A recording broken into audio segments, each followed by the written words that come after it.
let's just not go there. That's kind of scary, until things were just like thrown in my face, like seeing the silver scrolls of the priestly blessing from 650 BC. And it says, and they shall place my name on the children of Israel. And there it's written in Paleo Hebrew. It's like, well, how can I ignore that? That's actually the name that it says they'll place my name on the children of Israel appears in Paleo Hebrew, Yhvh, VOWELS.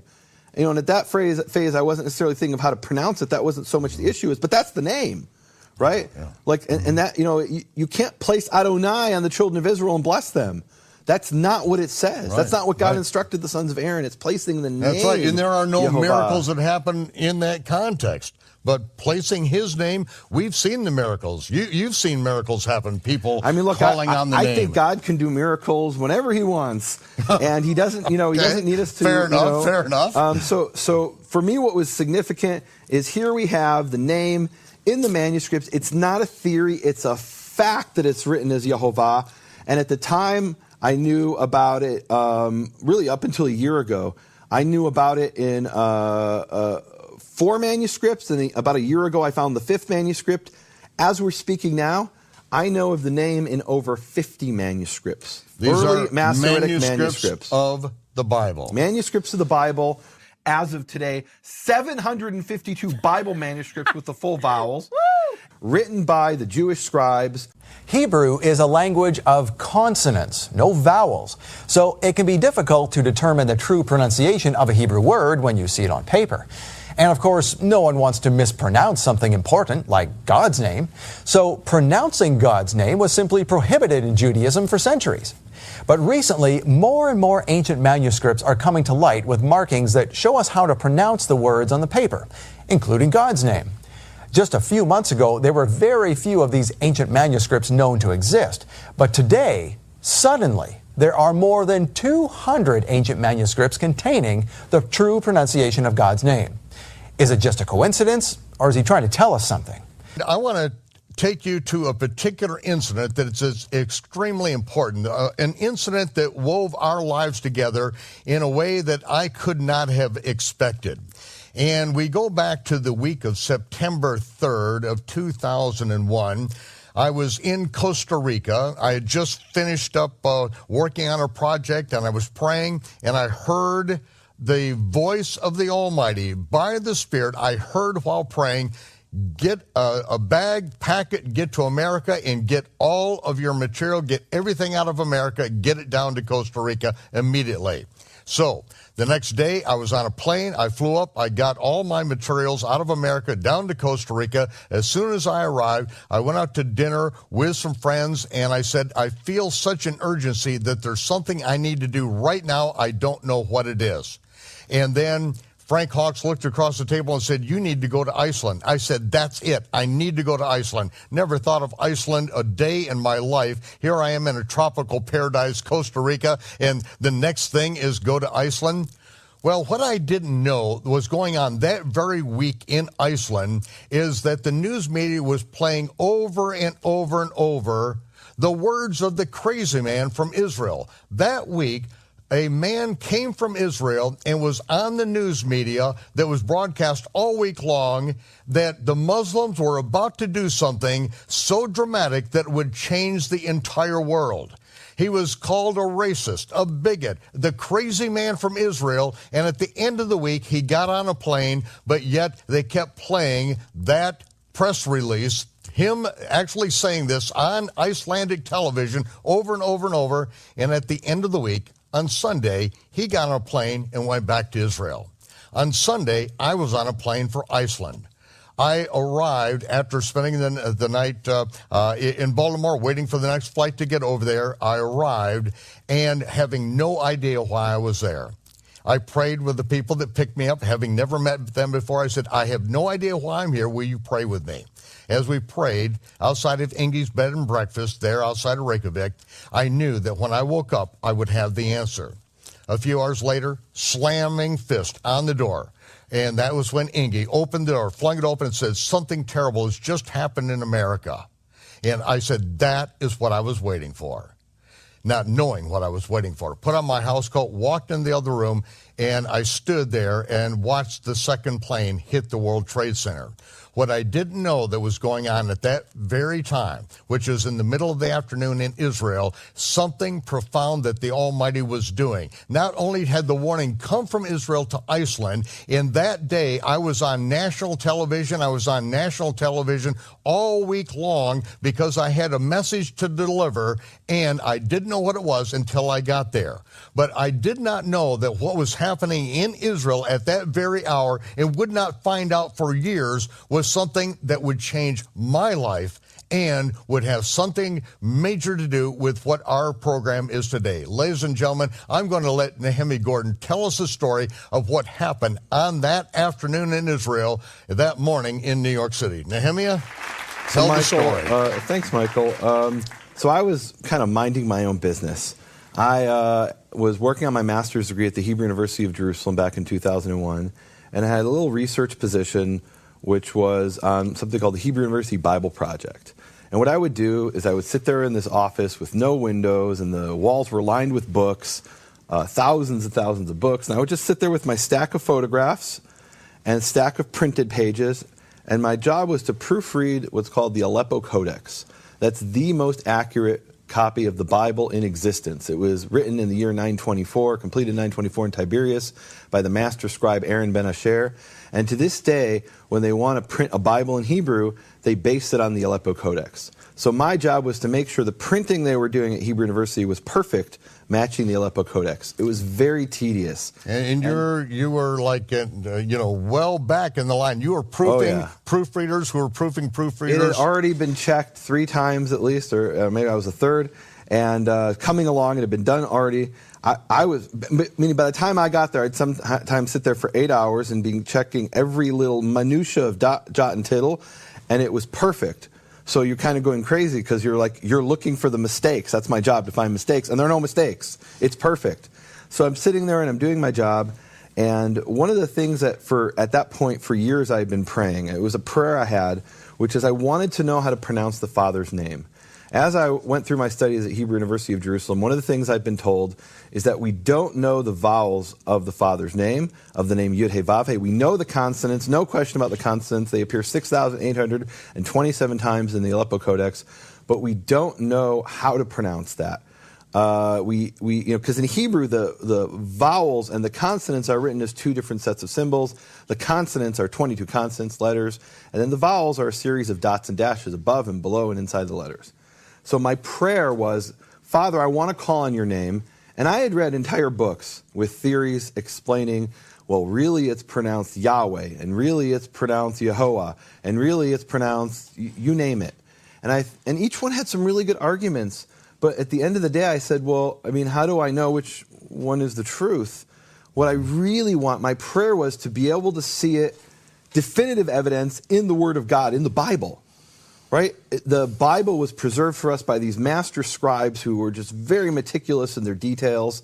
They preserved the pronunciation of words from one period of history and another period of history within the biblical time. It's very precise, and I thought, if only I could see how it was written in these early vocalized manuscripts, the manuscripts with vowels. But of course, as I had this job, one of the things I saw and I'd seen before is that they don't have the full set of vowels. Now, one of the things I was told, and everyone knows, it's a fact, it's common knowledge, which is that the vowels of the name Yhvh, VOWELS in the Bible are the vowels of ADONAI, which means Lord. And I immediately saw, as I was reading these manuscripts, that was simply, it was a fact and it was common knowledge, but it was factually untrue, like provably, definitively just untrue. Okay. Now, this is coming from someone whose actual job it is to be a proofreader, proofreaders, so that the scientific, the most accurate version of the most important Hebrew document in the Jewish world is accurate. Right. And so this isn't, right. Well, but really, you didn't have to be a proofreader to see that when you looked in the mass manuscripts of the Bible, and particularly at that time I had access to the Leningrad Codex and the Aleppo Codex. You'd be like me saying I have a full set of purple hair, right? You don't need to be a hairdresser to know that that's not true, right? It's that obvious. It was that obvious that the name Yhvh did not have the vowels of Adonai. In fact, what it had were 2 vowels, and there was clearly a 3rd vowel that was missing. Why is that clear that a 3rd vowel was missing? Well, first of all, it just was missing. It was, in other words, every letter in Hebrew in that context, there's a few exceptions, but basically every letter in a word in Hebrew has to have a vowel attached to it. If it's at the end of a syllable, then it has a certain symbol that marks that. You know, the exception would be like a final hey, which actually the name does have. But the first 3 letters of Yud, Hey, Vav, Hey, that Yud, Hey, and Vav had to have some vowel symbol associated with it. Even if it was the end of a syllable, there had to be some symbol associated with each letter. So you would say it's unpronounceable? It was absolutely unpronounceable. In other words, it was intentionally written repeatedly in both the Leningrad Codex and the Aleppo Codex in a way that no Jewish reader who read Hebrew, whether it was the simplest farmer or the master scribe, would be able to read it the way it was written. It was impossible to read. And this was very frustrating to me. And I had noticed this sometime before. And I had this prayer. It was this burning desire. Father, I want to know what your name is. And not based on some man's theory, but the way it was preserved by the scribes. But the scribes didn't preserve it a way I could pronounce it. So I'm sitting there minding my own business, and I'm looking through, and you have to understand, on every page of the Bible, I'm looking at 4 sets of symbols that I have to make sure are copied exactly precisely. We have consonants, vowels, accents, and what's called Masoretic notes. And it's my job to make sure those 4 sets of symbols in the Aleppo Codex are transferred to this printed Bible. And like I said, it had been done before, and really the type of thing I was finding is, there's a little Masoretic note and it's in the wrong position, so let's correct that and move it. I mean, it was relatively trivial things that I was able to find because it was just so precisely done. And as I was doing this, I would come across the name Yhvh, saw it all the time, almost on every page, and, noticed day after day that one of the vowels was missing, making it unpronounceable. And all of a sudden, I'm sitting there and I find a place where the missing vowel is not missing. And it was Ezekiel 3:12, and it says, Baruch kavod Yehovah mimakomo. Blessed is the glory of Yehovah from his place. And I looked at that word Yhvh, which was unpronounceable, and all of a sudden it had a full set of vowels, which were Yehovah. And just at that moment I get a phone call, and the voice on the other end of the phone says, a plane just flew in the World Trade Center. And I thought, that's some kind of fluke. I didn't know. I didn't have internet access. I didn't, have a smartphone. They didn't exist yet. All I knew is this person on the other end of the phone said a plane. I figured it was like a Cessna or something, like crop duster, some small thing. I don't know. I put down the phone. I'm not even thinking about that. Maybe that was some kind of accident. What I'm thinking about is this a fluke? I just found the name with full vowels in the manuscript, in the Aleppo Codex, the most accurate manuscript. So I said, okay, I'm putting aside my work. My job is to check 4 sets of symbols. I'm going to check one word. And I'm going to just skim the pages, looking just for that one word to find a second witness. And I'm skimming the pages, page after page, keep coming across Yhvh, the name of the Father, and the vowels missing again, unpronounceable. And I thought, well, it was at one time. I need a second witness. I'm flipping, and then all of a sudden, after about 15 minutes, I come across it. It's Ezekiel 28:22. Again in Ezekiel. Again in Ezekiel. This one's actually really significant. It's a prophecy, and I was reading Ezekiel. That's why I found it there. It's a prophecy about Sidon, and it says, and you shall prophesy concerning it, and you shall say, thus says Lord Yehovah. And Yehovah there had the full vowels, Yehovah. And what's interesting there is by tradition, when the word Yhvh appears next to Adonai, which is Lord, you're to read it as Elohim, which is God. And so not only was this a full set of vowels showing you the name as Yehovah, by tradition, those are not the vowels that should have been in this word, yet those are the vowels the scribe put in there. And then I get a second phone call, and the person told me, a second plane just flew into the World Trade Center. And I realized, you know what, that wasn't an accident. At that time, I had no idea who was behind it, but I knew that was on purpose. And this couldn't be just an accident either. This was something this isn't a fluke. That's for sure I knew. Now, I didn't realize the full significance. It took me time to process both things, both what happened on 9/11, probably like it did for many people, and also what happened here, what I had found, and what I didn't fully realize the significance until the 10th anniversary of 9/11. I was speaking to a friend and telling, reminiscing about what had happened, and he said, "Do you realize the significance of that timing?" And I'll be honest, there's this expression, people who miss the forest for the trees. I'm not looking at the trees. I'm looking at the leaves under a microscope at the cells of the leaves, and I miss even the tree. I'm a detail-oriented person. It's just in my nature. So I had missed this. He said, "Do you realize at that exact moment when those terrorists flew their planes into the towers and they shouted out the name of their God?" Because that's what they do. Allahu Akbar. That's what they do. Allah is greater. They proclaim the name of their God because their God is death, but they proclaim the name of their God because they're doing this in the name of their God, their death. And at that moment, the creator of the universe halfway across the world wanted his name to be known and allowed me to find this.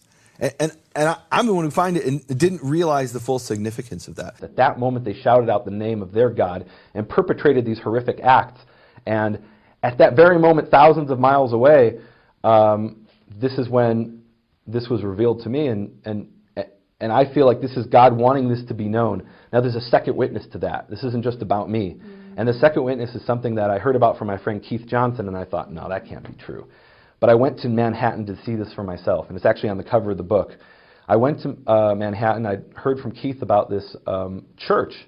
He said, there's this church, and it was right next to the Twin Towers, and it's an ancient church, and not a single window was damaged. And I'll be honest, guys, I was rolling my eyes. Like, come on. This sounds to me like some urban legend. I can't, I got to see this for myself. So I go and I see the church, and I walk in there, and at the front of the church, I'm blown away by what I see. Because this is a church from like the 1760s. It was where George Washington used to pray, the first American president. It's a historic church. I believe it's the oldest active public building in Manhattan or something like that. And I walk in there, it's actually an Episcopal chapel technically. And I walk in there, and at the front of the church is this statue of Mount Sinai. It's a sculpture of Mount Sinai.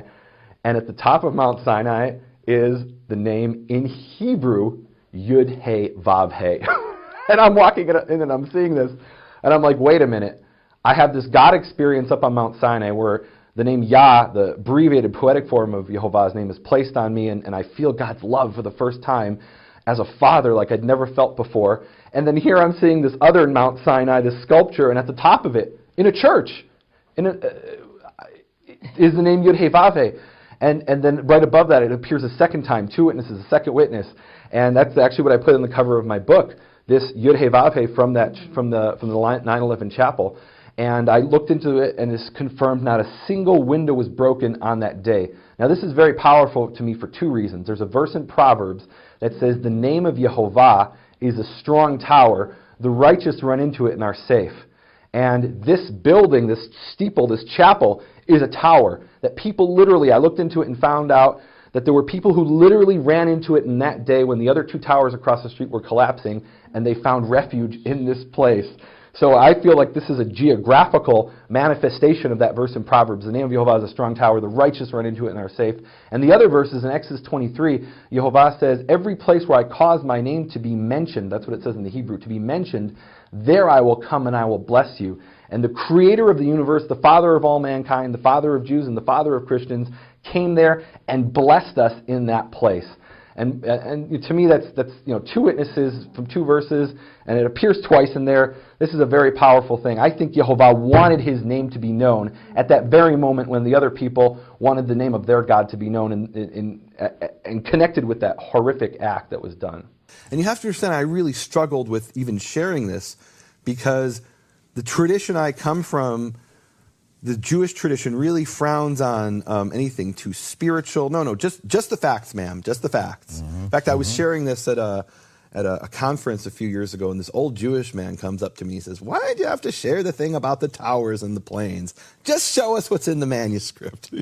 and that's the tradition I came from. Uh-huh. But looking back now, this, to me, I'm convinced more than ever that this is the hand of God. And I'm going to share something which I just told you the other day, and I just discovered myself. And I didn't know this on 9/11. I didn't know it on the 10th anniversary of 9/11. I found this out very recently. So one of the things I didn't know is how many times in the Aleppo Codex does the name appear with the full vowels? So the Aleppo Codex is the Bible. There are pages that are missing. So from the surviving pages, we have the name appearing about 4,000 times. And the question I had for years is how many times does the name appear with the full vowels in the Aleppo Codex? But the Aleppo Codex is about 600 pages that have survived. And I had looked through about 100 of them, and I found a third place. And, my assumption was that if you spent an hour, you would find another place, and another hour, another place. If you knew what you were looking for, that maybe every 30, 40 pages you'll find one. That was my assumption, right? Because I had found it within 15 minutes twice. So I'm sure if you did that and you had the eye for it, you'd find it twice about every 15 minutes, half hour, hour. Well, so recently I was working together with this gentleman who I call T-Bone. And I had trained him through this interaction I had with how to find the name with the full vowels in manuscripts. Now, he started out not reading Hebrew at all. And he could identify the 4 letters of the Father's name. Right. And he had this passion, this desire to try to find the Father's name with full vowels in more places. So I said, okay, you've done a few manuscripts. We've worked together on that. Would you like to do the Aleppo Codex? It's about, I think it's 594 pages that have survived, something like that. It's nearly 600 pages. And I figured I'm going to hear from him in 2 or 3 years. 3 days later, he contacts me. He said, okay, I went through the whole thing. The whole thing? And he sent me a list of places where he found it with the full vowels. I checked every single one. In some of them, he was wrong. In some of them, I'm like, oh, no, that's mold. Or that's, that's not a vowel. That's an accent mark called Ravia Mugrash. There's all kinds of things, little dots and dashes. You have to know what you're looking at. But at the end, it turned out there were 6 clear, definitive places that had the full vowels in the Aleppo Codex. In the entire thing. Out of 4,000 places, there's only 6 with the full vowels. And I found 2 of those on 9/11. And guess what? There's only 2 in the book of Ezekiel. If I had been reading in the book of Jeremiah that day, I wouldn't have even found 1, let alone 2. If I'd been reading in the book of Isaiah, I would have found 1, but not 2. It was only in Ezekiel that I could have found those 2 in that span of time in those sections that I happened to be reading. And I didn't realize this. I thought, okay, well, this is clearly the hand of God. After years, I came to accept that I found it at this timing. But there was a dimension I didn't even know about until recently. That 6 times. And I want to share the other times with the people. I'm going to show it here on the screen. So, okay. Now, can we do that? Yeah, we can do that. But let me interrupt this because, what happened for me, it was years later, I was working on the book of the Revelation. And this, the name of insult was really something, a name of blasphemy. It speaks of the name of blasphemy. Yeah. And, I'm trying to work this thing through. And this name of blasphemy, it just hit me. This, as we're hearing more and more, as we know, there is a Muslim terrorist act that is happening someplace in the world every day. And most days, it's several times a day in the world. Right. If you take the entire world, that's true. That's right. So it's not America is not the center of the universe here. Mm-hmm. We've got all over the world. This is happening. And what is it that we hear just before in Israel? How many times we hear the last thing they say is Allahu Akbar. Allah is greater. And then bam, they blow themselves up, blow whatever up. And so I looked at this. What is a greater insult than to say this fictitious moon god is greater than the God of Israel? Mm-hmm. The name of insult really hit. And then realizing then when I heard your testimonies of what happened, when you found it, at the very moment these people are crying out, Allahu Akbar, and this prophet from Israel came and said the Muslims, to Iceland, to say the Muslims were about to do something that was going to change the world. I'd never even heard that before. That's interesting. And then I arrived the day after he gets on a plane and leaves, and I'm the one that goes on national television because I'm told in Costa Rica, get on a plane and get to Iceland without having any idea why I'm there.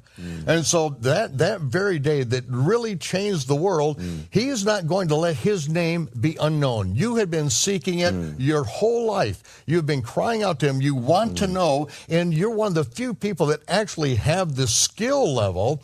I mean, there are no, nobody who graduates from an America seminary with Hebrew background that is paid to be a proofreader on the most important manuscript on the planet. I'll tell you something, Michael. I can tell you as a fact that other people discovered this before me. In other words, there was a group of people who took the Leningrad Codex, typed up every jot and tittle into a computerized form, and it was right there. So they had, with their fingers, typed those letters, typed the full vowels, and they didn't realize the significance of what they were typing up, evidently, because they didn't. As far as I know, nobody pointed this out and said, oh, here's the name with the full vowels that you normally doesn't have. For example, the Aleppo Codex is 6,800, and that one is 28 times, and of those, about 50 have the full vowels. And even though that's in the Leningrad? That's in the Leningrad Codex, which is considered the second most important manuscript of the Bible after the Aleppo. So they had typed that up in the 90s, and they clearly had seen it, yet they didn't, as far as I know, didn't say, hey, over 6,000 times the name is unpronounceable, except for about 50 times here it is pronounceable. They didn't put two and two together, even though literally their eyes were on it and they were typing it. They didn't, because they weren't asking the question. Right? They were, as far as I know, they weren't even asking the question. They weren't looking for an answer. And I was, as you said, calling out and praying, Father, I want to call on your name, and not according to the traditions of men, not according to someone's theory, not according to someone's hypothesis, but based on the oracles of God, the way it was preserved by the Hebrew scribes. And until you ask that question, you could be staring it right in the face, and it won't matter. You won't realize the significance of it. And as an Orthodox Jew, you come from the background of never pronouncing the name, having no idea, and it was absolutely verboten. Right. Oh, and certainly as an Orthodox Jew, I knew the letters were Yhvh, VOWELS. But no, I even as an Orthodox Jew, I don't even think that was a question that I spent too much time on, really. It was, even when I became a Karaite, there was something kind of deep in my psyche where, let's just not go there. That's kind of scary, until things were just like thrown in my face, like seeing the silver scrolls of the priestly blessing from 650 BC, and it says, and they shall place my name on the children of Israel, and there it's written in Paleo-Hebrew. It's like, well, how can I ignore that? That's actually, the name that it says they'll place my name on the children of Israel appears in Paleo-Hebrew, Yhvh. And at that phase, I wasn't necessarily thinking of how to pronounce it. That wasn't so much the issue, but that's the name. Right? Yeah. Like, and that, you can't place ADONAI on the children of Israel and bless them. That's not what it says. Right. That's not what God instructed the sons of Aaron. It's placing the name. That's right. And there are no Yhvh. Miracles that happen in that context. But placing his name, we've seen the miracles. You've seen miracles happen. People calling on the name. I think God can do miracles whenever he wants. And he doesn't, he doesn't need us to. Fair enough. So for me, what was significant is here we have the name in the manuscripts. It's not a theory. It's a fact that it's written as Yhvh. And at the time, I knew about it, really up until a year ago. I knew about it in 4 manuscripts, and about a year ago, I found the 5th manuscript. As we're speaking now, I know of the name in over 50 manuscripts. These early are Masoretic manuscripts of the Bible. Manuscripts of the Bible. As of today, 752 Bible manuscripts with the full vowels.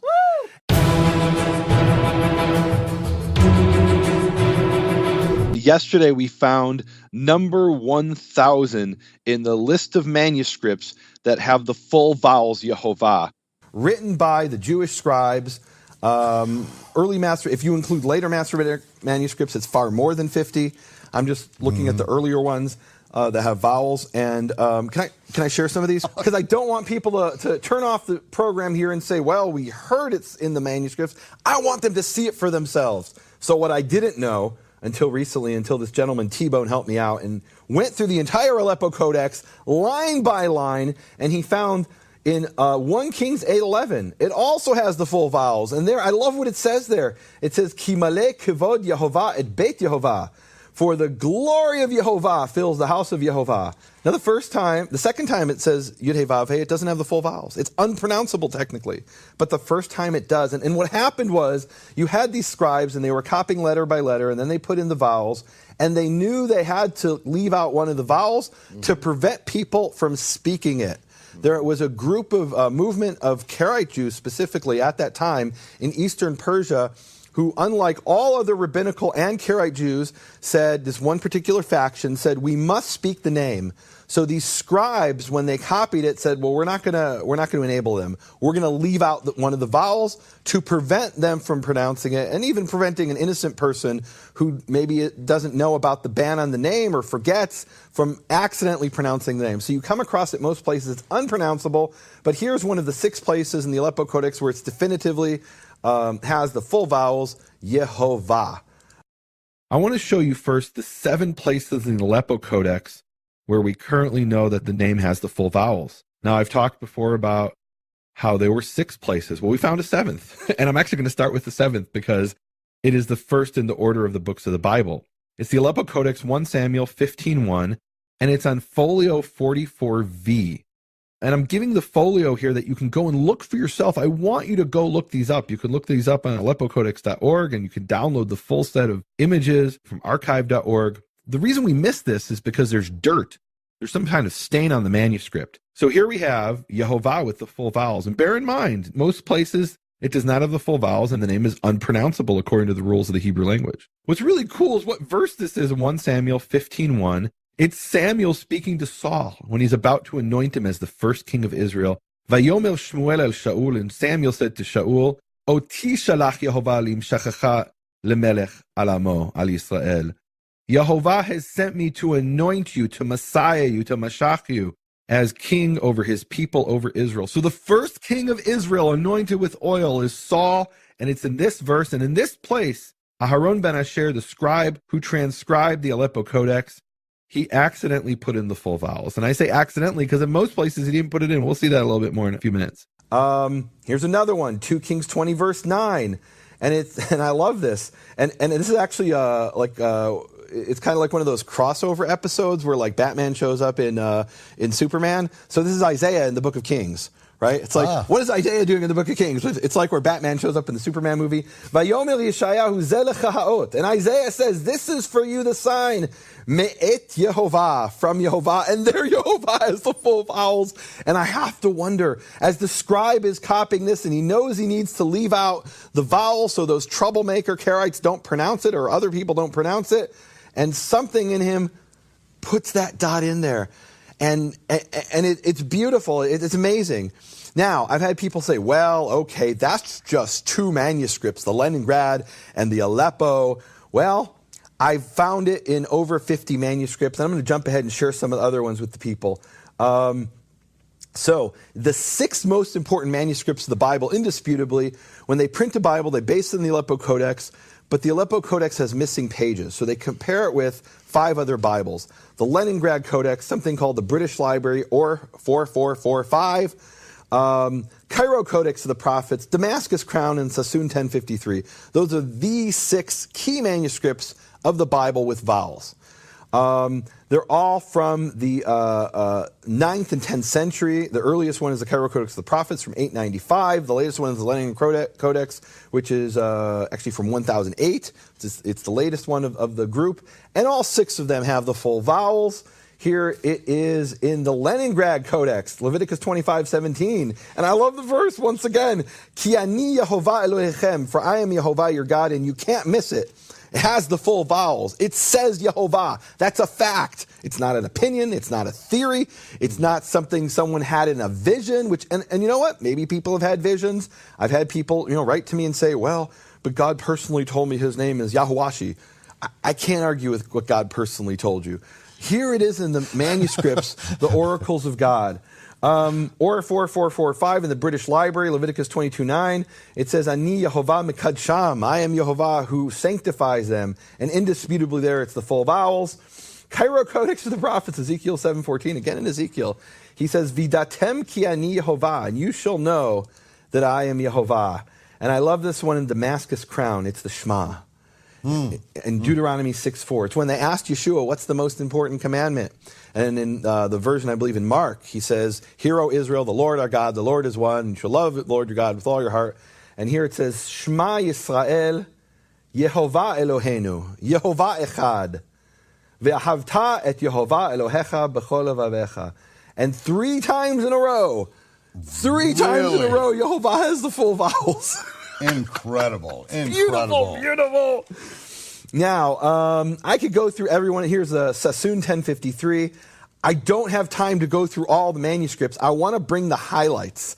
And some of the highlights I have are special types of manuscripts. Now, the most accurate manuscript, even in ancient times, it was recognized that the most accurate manuscript of the Bible in existence was the Aleppo Codex written by the master scribe Aaron ben Asher, completed in Tiberias in the year 924. It turns out we have 2 manuscripts written by Aaron ben Asher's father, which is significant because where do you think Aaron learned how to write Bibles? From his father, whose name was Moshe ben Asher, Moses ben Asher. Ben Asher wasn't the name of his father, meaning Ben means son, but that was the name of the family. So the Ben Asher family of scribes go back to around the year 600 AD at least. And so the father, Moshe ben Asher, wrote the Cairo Codex of the Prophets in the year 895, which I already showed, had the full vowels. What I recently learned is that there was a second Moshe ben Asher manuscript, which is in the Russian National Library in St. Petersburg, Russia. And that's the location where they have over 1,500 Bible manuscripts. Many of them, not all of them, but many of them are from this early period. And one of them, which is known as Yhvh 2, Yhvh means Hebrew manuscript, Yhvh 2, B188, meaning it's 188 out of 1,500.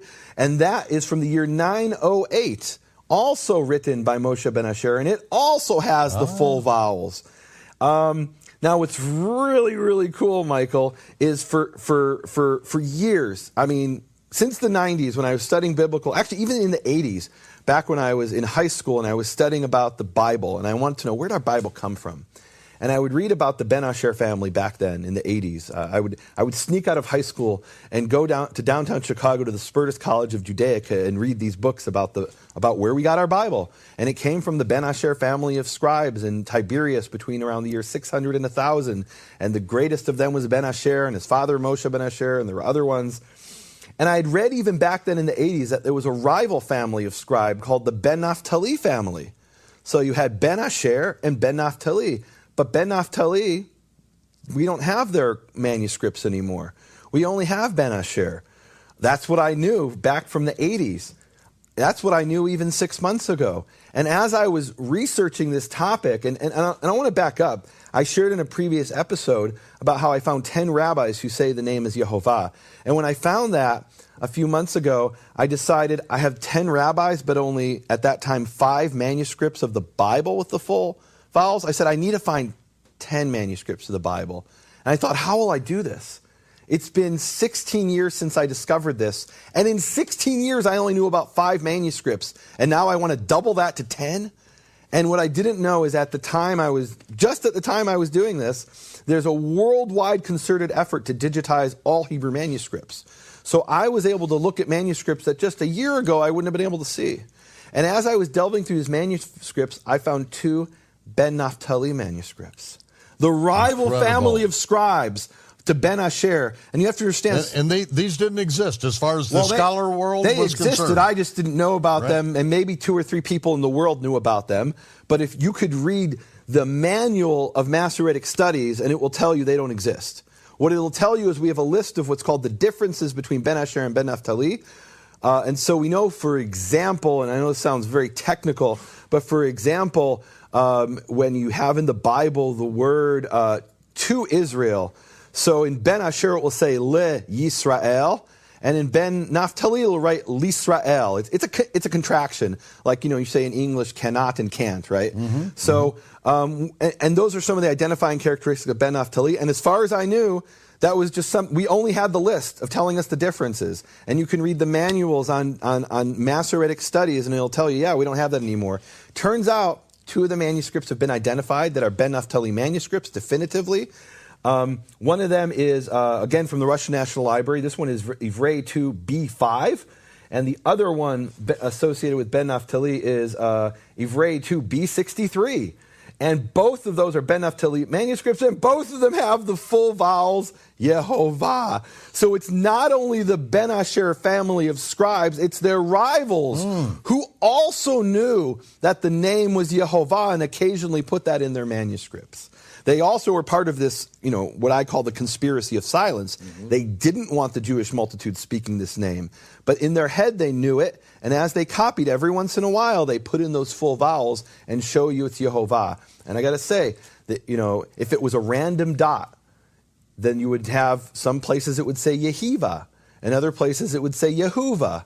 And other places it would say Yahava. But it never says that. It's always Yehovah whenever they put in the full vowels. So, very cool stuff. Ben Asher, Ben Naphtali, and very, very recently I discovered the earliest dated manuscript that at least I've seen with my own eyes, which is, I mentioned the Cairo Codex of the Prophets from 894. Turns out there's one that's 1 year older from the year 894. And this is also from the Russian National Library, which has probably the greatest collection of Hebrew manuscripts in the world. And this is Yhvh 2 B100. And B100, what's really fascinating about this is this was the personal Bible of a famous rabbi named Saadia Gaon. Saadia Gaon was the leading rabbi of the 9th and 10th century. He was actually literally the leading rabbi of the Jews of Babylon in the 10th century. And he had a famous dispute with one of the other rabbis, Ben Meir. But what he's really famous for in Jewish history is he wrote a book proving that the oral law is true and the Karaites are wrong.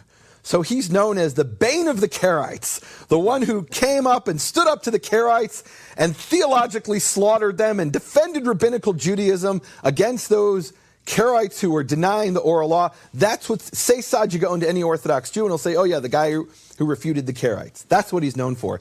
And we have his personal Bible, which is unbelievable. His personal Bible, it's dated to the year 894 when he was 12 years old. So he didn't copy this, but this was his, may have even been his bar mitzvah gift. Like, this is the Bible that he trained with. And we know that because it says it in the Bible. It says his name. And it has the full vowels, Yehovah. and the reason that's significant is Aaron ben Asher, the scribe from Tiberias, he was indisputably a Karaite.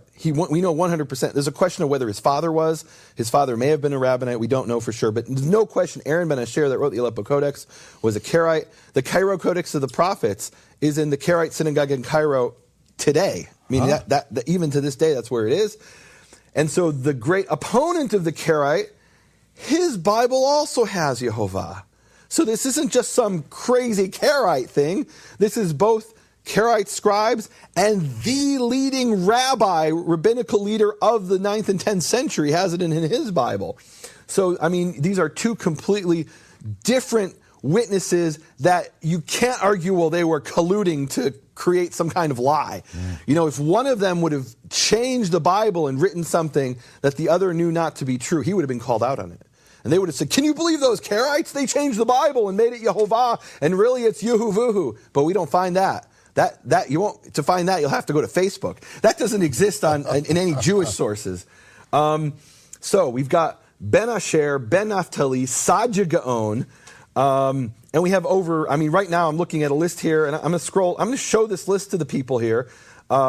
There's 52 different items on the list. One of them is in the Vatican. I've had people write to me, you found all these manuscripts. Can you look and see if it's in the Vatican? Been there, done that. Manuscript Hebrew 448 in the Vatican, which you can see online. That's the beauty of it. We don't know what the Vatican's hiding, but we know they've put hundreds of Hebrew manuscripts online. These are manuscripts that they traveled around the Jewish communities of Europe and stole. They bring the Inquisition to town, go to the synagogue, burn all the Talmuds, or some of them, and they bring these manuscripts. And Michael, I want to just share something so people understand this is not a small thing that we're able to go online and see a manuscript of. Like, it sounds trivial. Yeah, you went online and found some manuscript. This is when I was a kid in the 80s. We had this rabbi come and visit my school. I was going to a Jewish school in Chicago, an ultra-Orthodox school, and this was a rabbi who traveled, who spent months of the year at a time in Rome, going to the Vatican every day. And the reason he did that is one of the most accurate copies of the Mishnah, now we're not talking about the Bible, of the Mishnah, the key book of the oral law, is the Vatican manuscript. And at the time, the Vatican would not let any Jew have a copy of this Vatican manuscript. In fact, he told us he would go into the Vatican and they'd let him see it, and he could sit there with it, but he wasn't allowed to take pen and paper. So, and I remember this like it was yesterday. He came and talked to my whole school, and he explained how he would go in there every day, and he would sit there with the manuscript, and he would read the sentences over and over, memorizing the vowels and the consonants, and then he would run outside and write down outside. He was allowed to, and write down what he had seen, and then he'd go back a second time, and he would memorize a page, and this guy had he must have had some kind of amazing memory. And he would memorize another page, and he'd run outside and copy it down. And he did this day after day until he got through the entire Mishnah, which is 63 tractates. It's not a small thing. So if I wanted to see the Vatican manuscript in the 1980s, I could have gone there and seen it, but I wouldn't have been able to take photos. I wouldn't be able to take a pen and paper. Now I can go online and take a screenshot. In fact, I'm going to show you a screenshot right now of this Vatican manuscript, which has the full vowels. Don't believe me, you can see it yourself. And here it is, 1 second. So this is manuscript. So these haven't been seen by the outside world until you're putting them up on the screen, many of these. You could go and see it yourself if you want to search through a manuscript online and you know how to do it, and you're not mistaking it for a Revia Mugrash or some other kind of accent. Yeah, and some of these weren't even online just a few months ago. Absolutely, right. So some of these are fresh online, and again, this is part of a worldwide effort by universities and institutions to digitize all Hebrew manuscripts. So here, I love this passage. It's Genesis 21:33 in the Vatican Hebrew 448 manuscript, folio 19R, and it's Abraham, and it says, Vayikra sham b'shem Yehovah el olam. And he called there in the name of Yehovah, the eternal God. And there you see Yehovah with the full vowels in the Vatican manuscript that we don't have to go and beg to see and then run out and copy. And then you'd have to take my word for it. You can see it for yourself. I mean, this is we live in a time of increased knowledge, Michael. This is a fulfillment of prophecy. I want to bring one other manuscript, and I got to give a preface to it, Michael. So, maybe I'll bring a few more. So one of the really interesting things that I'd learned about this in the 80s at the Spertus College of Judaica when I'm reading books when I'm supposed to be in high school, and I'm reading these academic books about the Masoretic text. And one of the things I read is that the vowels we use today are the Tiberion pointing. Every Hebrew book you'll ever see has Tiberion pointing. Now, okay, but there's two other systems of pointing of vowels that existed in the Jewish history. And one of them is called Babylonian pointing, and the third one is called the Land of Israel pointing. In English, they, for some reason, call it Palestinian pointing. In Hebrew, it's called Nikud Eretz Yisraeli, or Land of Israel pointing. And the reason it's called pointing is that the vowels are a series of dots and dashes, a lot of dots. So Tiberian pointing, both Ben Asher and Ben Naphtali were families in Tiberias. And every manuscript they produced was Tiberian pointing. Every Bible I ever read, every Israeli newspaper I ever read, if it had vowels or book, has Tiberian pointing. Babylonian pointing is a different system. And to be honest, I think I had seen a page here and a page there. Oh, at Hebrew University, we learned the Targum in Aramaic, and that's written with Babylonian pointing. But I may have seen a page here and there of the Bible until recently with Babylonian pointing. But one of my dreams in life was to find out, what is the name Yehovah? Does that appear with vowels in Babylonian pointing? And now that these manuscripts are accessible, I was able to search, and with the help of T-Bone, who is this gentleman who doesn't even know Hebrew, but he has this ability to identify God's name, and I've got to verify and check what he does, but he's got this incredible ability to scan.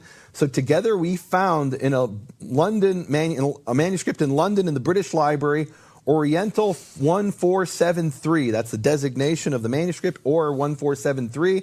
It has Babylonian pointing, and it has the full vowels, Yehovah.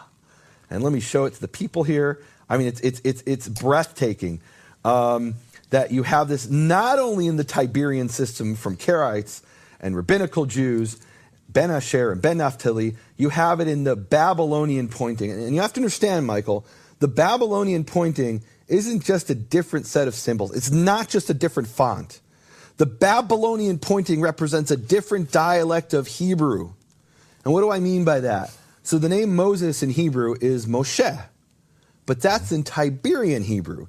In Babylonian pointed Hebrew, it's not Moshe, it's Moshe. And so it's not just that the symbols look different, they're used in different places. Another example they bring is the word milchama, which is war. And in Babylonian Hebrew, it's malchama, also means war, no difference in meaning, but it's pronounced differently and given a different vowel. And they could put the vowel milchama. They have the same, some of the vowels are the same. Mm-hmm. They have an E, they could put that in there. But it represents a different dialect of Hebrew. And most significantly, perhaps, is that Tiberian Hebrew has 7 vowels and Babylonian Hebrew only has 6 vowels. In other words, this goes back to the ancient tribes of Israel who spoke Hebrew differently with different pronunciations. And both of those dialects of Hebrew preserve God's holy name, the name of the Father, as Yhvh. Now, the Shva looks different, and the Cholam looks different, and the Kamatz looks different. You can see it here on the screen. But that is in Babylonian pointed Hebrew, a manuscript preserved in Yemen, Yhvh. I mean, it's at this point we have it from Ben Asher, Ben Naphtali, Sadia Gaon himself, the leading rabbi, and Babylonian pointing, which is a completely different dialect of Hebrew. You're having all those different sources. It's quite definitive. I want to bring something else, Michael, and this is a bit technical, so I want the people to bear with me. And I call this, Michael, the B-52 bomber of Hebrew manuscripts. And the reason I call it that, it's kind of cute. So B-52 is the shelf designation in the shelf mark in the Russian National Library. It goes up to 1,500 or so, and this is the 52nd manuscript that they cataloged. Bible 52. Right. It's Bible manuscript number 52. I call it the B-52 bomber of Hebrew manuscripts. Now, I want to back up before I bring the name, and I want to talk about Adonai. The word Adonai, which means Lord, legitimately appears in the Hebrew Bible over 400 times. I think it's about 434, something like that, give or take, times. And it means Lord. Like when Moses prays to God, he says, Be Adonai, which means, Oh, my Lord. So Adonai appears in the Bible about 400 plus times. The name Yhvh appears 6,827, so it's clearly more emphasized and more important. So this is very technical, guys. Bear with me. I'm going to show you this, guys. So when Adonai is preceded by a preposition, I know there's people who are tuning out when they hear prepositions. When it's preceded by the word to, in Hebrew, when you say to the Lord, that's la Adonai. La means to. La Adonai. And you get this cluster of la-ah. And Hebrew does this thing just like English does. You say cannot, you say can't. La Adonai becomes Ladonai. And what happens is the vowel drops from the aleph, and the aleph is silent. And in fact, it doesn't have a vowel attached to it to show you that the aleph is silent. This happens a lot with aleph. For example, the aleph in Bereshit has no vowel. And that's not unusual with aleph. So aleph in the middle of a word, for example. Hey in the middle of the word, that is extremely unusual. There's specific examples where it can't. One example where it can happen, not in the name. But the aleph of Adonai is silent in Ladonai. Why is this important? The argument is, they say, yeah, Nehemiah, you found this in 52 manuscripts. Wonderful. But don't you know, you're so silly. Those aren't the vowels of Yhvh, of the name. They're the vowels of Adonai. And that thing that you say is an the Shva, it really is the of Adonai, and there's some rule of guttural letters of why it's not written that way. And if that makes no sense to you, you're following, because like that's complete gibberish. I'm quoting what they're saying, and it's utter gibberish. So here's the thing. They're claiming when I see Yehovah, that belongs to Adonai. We just established when Adonai is preceded by the to, by la, by the word that means to in Hebrew, there's no vowel in the aleph. So what would happen if I showed you Yehovah preceded by the lamed? Should there be a vowel in the yud? And the answer is obviously not, because that vowel represents the aleph of Adonai. That's their claim. And here it is in the B-52 bomber. In this manuscript, we have La Yehovah. And not only does it have the O, which is usually missing, it has the Shva in the Yud. And you can't say that Shva, that of Yehovah, that belongs to the Aleph of Adonai, because the Aleph of Adonai doesn't have a vowel. In La Adonai, La Adonai, the vowel is dropped. So this is the B-52 bomber of manuscripts, Michael. I've discovered 5 manuscripts that have the same phenomenon. 5 manuscripts I found where it has La Yehovah. And by the way, it's not just La Yehovah, it's Ka Yehovah, Va Yehovah, and Ba Yehovah. It's 3 prepositions and the word and. Where that the Aleph in Adonai is silent, and so the Yud should have no vowel, and it has the vowels Yehovah. This can only belong to the name Yehovah, to the name of the Father. It can't have anything to do with Adonai. And I read the quote from the rabbi in 1896 who says there's no trace here of the vowels of Adonai. I think I read that. He says in 1896, Jacob Bachrach, he says there's no trace here of the word Adonai. These are the vowels that belong to the name of the Father alone and nothing else. And this is proven definitively by the manuscripts. One last thing, again, a little bit technical. So, and I see I have 2 minutes, so I'll do this real fast. So when the final hey of Hebrew of a word is silent, sometimes the scribe wrote a line over it to indicate that. That line is called rafeh. It shows you the hey is silent. In fact, in the example I'm showing here with La Yehovah, you see the word Yhvh, which means fire offering, and the hey in Yhvh is silent, so they wrote a line over it. They didn't always do it, but often they did it in some manuscripts. Now, in this La Yehovah and 5 other manuscripts, 6 manuscripts, there's Yehovah with a line over the hey that shows you the final hey is silent. Okay, no problem. But if those are the vowels of Adonai, the y, the final letter of Adonai, is not silent. And so there's no way that line, that Raphael line that tells you the last letter is silent, can have anything to do with Adonai. This proves definitively that these are the vowels of the name of the creator of the universe, of the Father. And I can't emphasize how important this is, because the opponents to this will say, but the prepositions, what about the prepositions? Oh my God, the prepositions. They show you that these are not the vowels of the name, they're the vowels of Adonai, and here it's the very prepositions that prove definitively that these are the vowels of the name of the Father alone. Boom, drop the mic. I mean, so it's over. It's it. So, all those who call upon the name of Yehovah will be saved. The Gentiles in the end of days who repent and admit that we have inherited lies from our forefathers, then the Gentiles will be made, he will make known his hand, his might, and they will know his name. Ladies and gentlemen, here it is. Now, 2 decades in which I've been involved with Nehemiah on this, and it's time for everyone to take this seriously. If you're around people who say, oh, no, I've got reasons why, and I know his name is this, I know his name is that, until you have read his book, Shattering the Conspiracy of Silence, and they have watched this entire series, and the one that we did before then, until then, ladies and gentlemen, all it is blowing smoke. All it is pretending. We have listened to and seen so many representations on the internet, on YouTube, of people just making bald-faced lies as statements, in fact, who know nothing about what they're talking about, but yet are pulling people down a path. We're doing this to save your life. We're doing this because this is the Almighty making known his ways in this time, because Israel must call upon the name of Yehovah. What's going to happen in Jerusalem, it will be essential. What's happening among the Gentiles around the world, it will be essential, because the day of trouble is upon us. The brimstone is about to hit the fan, and this is the very time that the Almighty says not only the Gentiles, but also all of Israel, the Jews, will call upon the name of Yehovah and will be saved. So, Nehemiah, thanks for being with us. It's been a slice of heaven. And would you please close with the Aaronic blessing, just as we read in the ancient text. Yehovah, you revealed this name to Moses. And in number 6, you gave this name to Aaron and his descendants. And you said, and they shall place my name upon the children of Israel, and I will bless them. And that blessing was Yivarechecha Yehovah v'yishmerecha. Yehovah bless you and keep you. Ya'er Yehovah panav elecha v'yichuneka. Yehovah shine his face towards you and be gracious towards you. Yisa Yehovah panav elecha. Yehovah lift his face towards you. v'yasem lecha shalom, and give you peace. Amen. Amen. Well, you are all invited into the end-time revival in which his name will be known throughout all of the earth.